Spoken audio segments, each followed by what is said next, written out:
అందరికీ praise the lord. Mummy డాడీకి నా హృదయపూర్వక వందనాలు. వందనాలు మేము తిరుపతి నుంచి వచ్చామండి. అమ్మ. నేను నిన్న మార్నింగ్ తిరుపతిలో బయలుదేరినాను. అప్పుడు ఇంట్లో మా హస్బెండ్ బాగానే ఉన్నారు. కడపకు వచ్చేటప్పటికి రైట్ సైడ్ హ్యాండ్ కొద్దిగా పని చేయటం లేదు. దాంతో నేనేం పట్టుకోలేకపోతున్నాను, అది స్టీరింగ్ కూడా తిప్పలేకపోతున్నాను అని డ్రైవింగ్ చేస్తారు అని చెప్పినారు. సరే, నీకు అంత హెల్త్ ఇష్యూ ఇదిగా ఉంటే నేను రిటర్న్ అవుతానని చెప్పినాను. వద్దు, నువ్వు బెల్లంపల్లికి వెళ్ళు, నువ్వు ప్రేయర్ చెయ్యి, తగ్గిపోతుంది అక్కడ అని ఆయన విశ్వాసంతో నన్ను పంపించారు. కరెక్ట్గా హైదరాబాద్కి వచ్చేసరికి అతనికి చాలా బాగాలేదనేసి అని ఫోన్ చేశారు. కాచిగూడలో ట్రైన్ ఆగేసరి బాగాలేదని ఫోన్ చేశారు. విశ్వాసంతో డాడీ వాళ్ళది లైవ్ ప్రోగ్రామ్ పెట్టుకొని విన్నాను అన్నమాట. నిన్న మార్నింగ్ ప్రేయర్, నిన్న ఈవినింగ్ 4:30 అప్పుడు వింటూ ప్రేయర్ చేసుకుంటూ ఉన్నాను.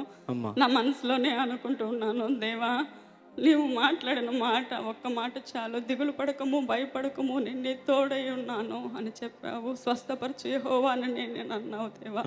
నేను నీ పని నిమిత్తం నేను బెల్లంపల్లి వెళ్తున్నాను.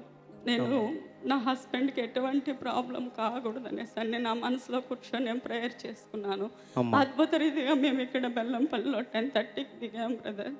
దిగి వెంటనే కాల్ చేశాను. బెల్లంపల్లి ట్రైన్ దిగంగానే ప్రేయర్ చేసుకున్నాను, చిన్న ప్రేయర్ చేసుకున్నాను మనసులో. దేవా నేను ఇక్కడికి వచ్చాను, విశ్వాసంతో వచ్చాను, ఇక్కడ అడుగు పెట్టాను.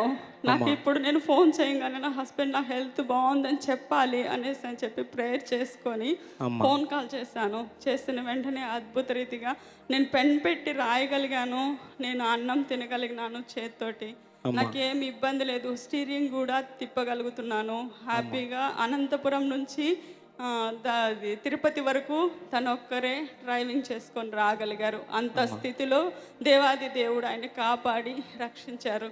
ఇదంతా మేము ఇక్కడికి వచ్చిన మహాకృప. నేను అసలు ఇక్కడికి వస్తానో రానో మధ్యలోనే వెళ్ళిపోతానేమో అనుకున్నాను. కానీ ప్రార్థన వల్ల, లైవ్ ప్రోగ్రాం వల్ల దేవాది దేవుడు అద్భుతంగా నా హస్బెండ్కి మంచి ఆరోగ్యాన్ని ఇచ్చి అద్భుత రీతిలో నిలబెట్టిన దేవాది దేవునికి, మమ్మీకి, డాడీకి నా హృదయపూర్వక వందనాలు. ఈ చిన్న సాక్ష్యాన్ని దేవాది దేవుడు దీవించును గాక. దేవునికి మహిమ కలుగును గాక.